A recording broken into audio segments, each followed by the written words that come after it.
Bota aí a notícia do El Lins. Ou seja, o desembargador vai, dá uma canetada soltando um criminoso, um traficante. Eu volto a colocar, se não for traficante, me processa, Poço do Rodo. Você é traficante de droga. Você é traficante de droga. É muito simples. Traficante de droga. O Poço do Rodo é um traficante de droga. O Poço do Rodo, alguém tinha que passar o rodo nele. Essa é a real.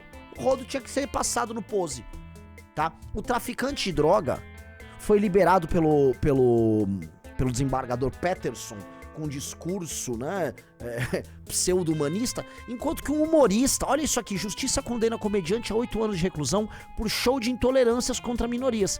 Então ele vai ter que pagar, ele foi condenado a 8 anos de prisão, né, por um show de tolerância, e ainda indenizar, sei lá, alguém, não sei quem, em 303 mil reais por gravação no YouTube.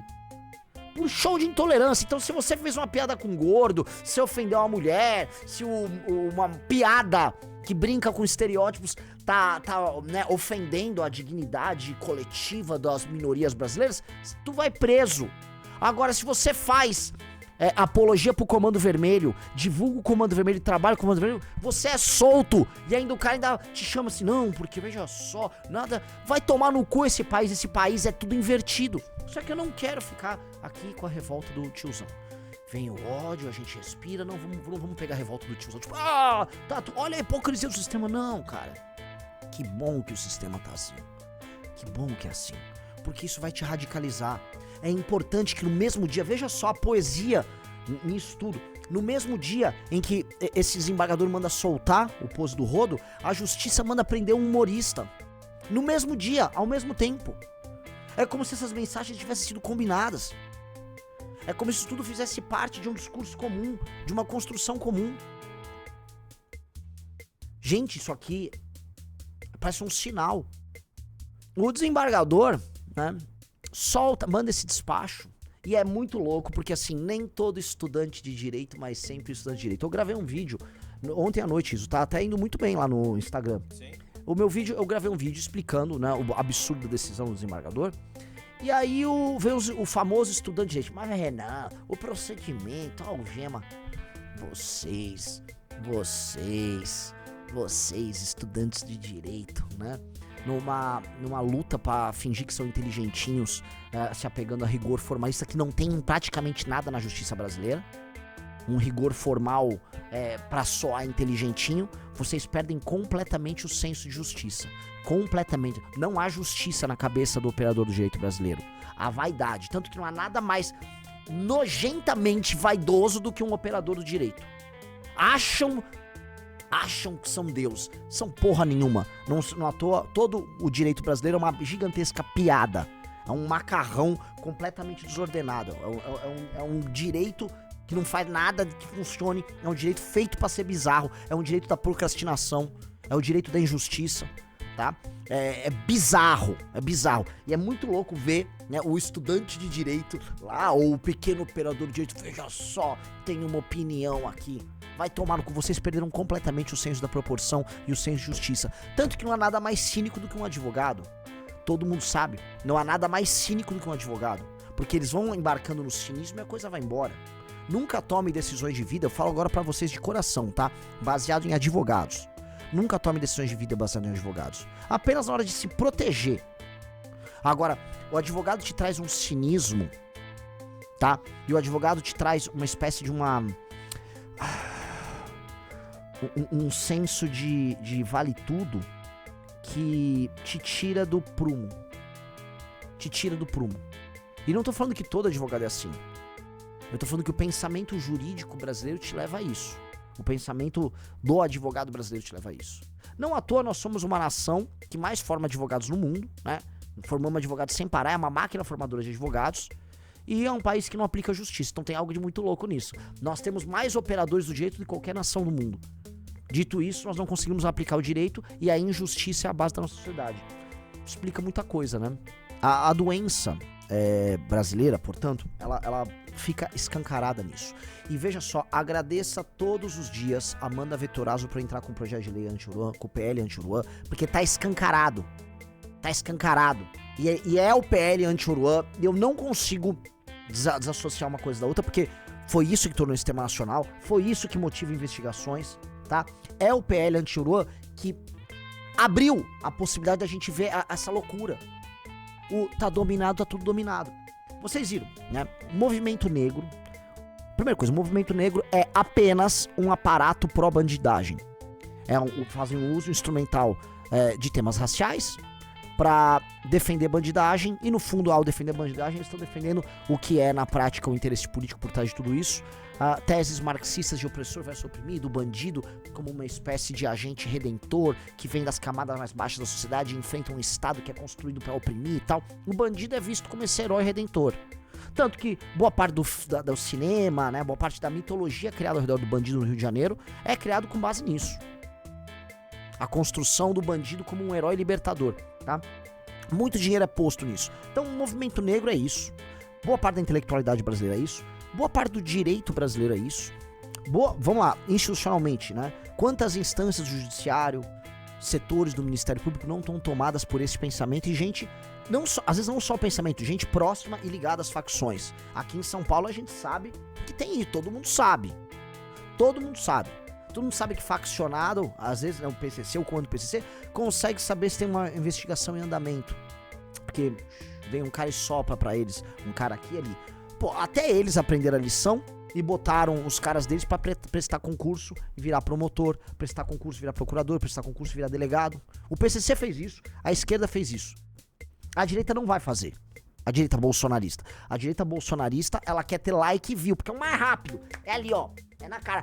Uai, só vou botar uma camiseta preta. Ai, se prepara que vai. Ai, já pano preto, hein? Uai, só. Ó o valadão aí. Ó, que legal. Né? A gente tem que fazer o caminho contrário. Tão logo a gente monte o partido político, nós vamos botar o pé na lama, vamos chafurdar em que sentido? Não como nossos haters imaginam. Já que o Brasil tem muita faculdade de direito, nós vamos montar uma faculdade de direito. Nós vamos montar uma faculdade de direito. E nós vamos botar a gente prestando concurso? Sim. E vão atrás dos melhores de todos vocês que estão nos assistindo, tá? Pra vocês assistirem às aulas nossas, prestarem a concurso e passar. E lá dentro, vocês vão fazer o oposto que esses caras fazem. É isso, nós vamos precisar montar uma faculdade de direito e passar os caras bons nossos. É isso, não adianta. É juiz, é promotor, é delegado, é gente no alto funcionalismo, vai precisar fazer isso.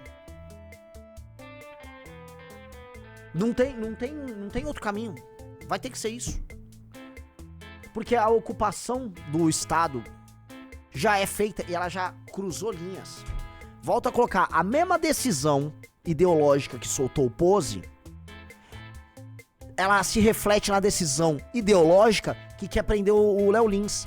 É o mesmo perfil, é a mesma visão de mundo, são as mesmas cabeças, é a mesma escola de pensamento, tá ali, tá tudo lá. É tão óbvio que, vamos dizer, a ocupação dos espaços de poder que a esquerda fez ao longo dos últimos anos, isso traz recompensas, que é apenas nisso que eu quero começar, tá? Vocês percebem como o crescimento dentro da hierarquia do Estado representa uma vantagem comparativa tão colossal, tão monumental, que às vezes a gente é incapaz de sequer avaliar, tá? A gente não consegue avaliar. E por que a gente não consegue fazer a avaliação correta disso? Porque a gente perdeu o referencial. Então, a gente acha, por exemplo, que um juiz vai julgar de maneira justa um determinado caso, que um professor vai fazer um laudo assim, assado, que um jornalista ele vai cobrir, vamos dizer, os fatos de maneira idônea. Mas você já deve ter percebido há muito tempo que isso não acontece. E que há um deslocamento entre aqueles que ocupam as posições de responsabilidade na sociedade que você vive, e eu não tô falando de políticos eleitos, tá? Tô falando de concursados e coisas do tipo. E os interesses do Estado e do povo brasileiro de maneira mais aberta. Ou seja, você percebe que você vive numa sociedade doentia quando as pessoas em posições de responsabilidade, não necessariamente eleitas, cuidam de interesses outros que não os interesses do Brasil. Naturalmente, o despacho do desembargador ali é um despacho que soa como um escárnio, cheio de opiniões políticas. Em um determinado momento do despacho, desculpa eu ter que falar do despacho, em um determinado momento do despacho, ele coloca assim, né, que ele não tem muitas informações sobre o procedimento da Polícia Civil, mas ainda assim ele já consegue vaticinar que foi errado. Que não devia estar algemado, que não deveria ter sido preso daquele jeito. Ou seja, ele tá atacando a forma, né, a exposição que o Pose do Rodo passou. E acha que isso aqui é uma coisa pra, vamos dizer, inviabilizar já a operação, e mais do que isso, acha que isto é um elemento que dá ensejo, inclusive, uma investigação com relação à atuação da Polícia Civil do Rio de Janeiro. É nesse nível. Eu tô falando de coisas desse nível, galera. E isso deveria te assustar, isso deveria te revoltar, isso deveria te radicalizar.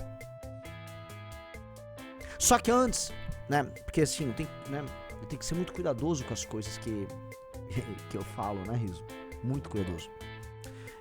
Antes de você se radicalizar, antes de você despertar seu ódio, eu preciso que você reflita e coloque a cabeça no lugar. E estude e aprenda com seus adversários. Recentemente voltou a viralizar uma iniciativa agora parecida com o Inimigos Públicos. São agora uns bolsonaristas que vão a universidades públicas, foram na USP arrumar briga. E fazendo uma leitura histórica do Inimigos Públicos, do nosso trabalho, inclusive de crítica à ocupação da esquerda nas universidades.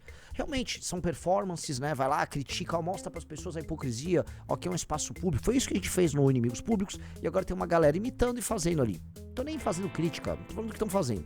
Pois bem, na prática, a universidade pública continua cumprindo um papel de formação de uma elite que vai ocupar posições de destaque nas esferas que influenciam a tomada de decisões no Brasil.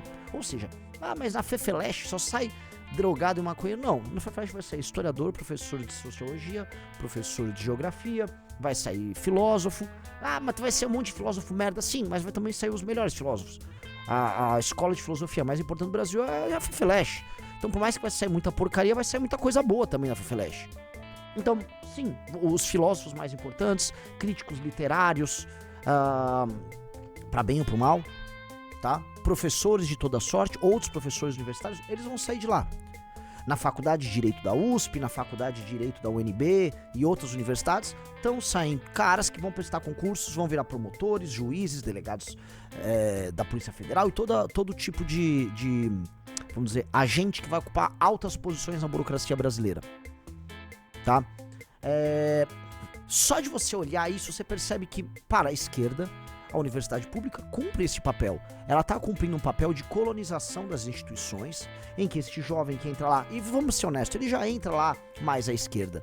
Ele entra na universidade pública, ele é inserido num caldo cultural, aprende as palavras, o vocabulário de pertencimento ao universo da esquerda, presta concurso, ocupa a máquina pública, e lá dentro da máquina pública ele vai reproduzindo esse pensamento. E é um pensamento que sequer passa pelo legislativo e sequer acompanha o espírito do nosso tempo.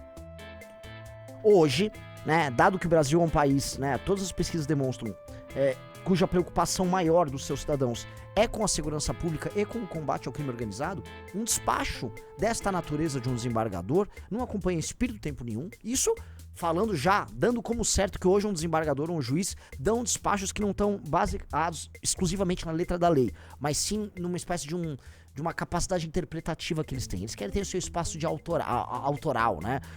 Os desembargadores e juízes querem ser como compositores, né? Eles querem ter um espaço para inovação. Então, dado que eu tô dando de graça isso, que é um absurdo, mas tô dando de graça isso, a gente já pode entender o tamanho da pica. Então, nós, ao olharmos para esse problema, nós já vemos assim, né, o espaço de inovação, o cara colocando essa linguagem, essa visão política específica dele. E eu vejo que toda a máquina de reprodução desse pensamento de esquerda tá funcionando muito bem. Então, do que adianta a gente denunciar a hipocrisia deles? A hipocrisia não tá fazendo diferença nenhuma. Aí o MBL tem que fazer, vamos dizer, uma resposta crítica ao seu próprio papel. A gente já denunciou muito, desde 2015, 16, 17, denunciando, debatendo. Sabe o que alterou nisso? Nada. O governador Tarcísio aqui do estado de São Paulo botou um cara na Unicamp, que é o reitor da Unicamp, que defende cota trans na Unicamp. O conservador Tarcísio botou o cara da cota trans na Unicamp. O reitor da Unicamp, cagou pro Tarcísio. Então logo, foi nomeado, deu a canetada, cota trans. É isso. A direita nem entra nesse jogo. O bosta do Bolsonaro, o mongoloide do Bolsonaro, o retardado mental do Bolsonaro, cujo filho tava agora com uma nova proposta pro Brasil, o mesmo filho que colocou toda a turma da guerra cultural no governo do Bolsonaro. Lembre-se bem, era a turma do Eduardo Colavo, que botou a turma da guerra cultural. O bosta do Bolsonaro não fez absolutamente nada no tocante à universidade pública. No governo dele, absolutamente nada. Nem pra alterar, nem pra botar pra fuder nos caras, nem fez nada. Ele ficou quieto, autorizando todas as nomeações de reitor de extrema esquerda na universidade pública.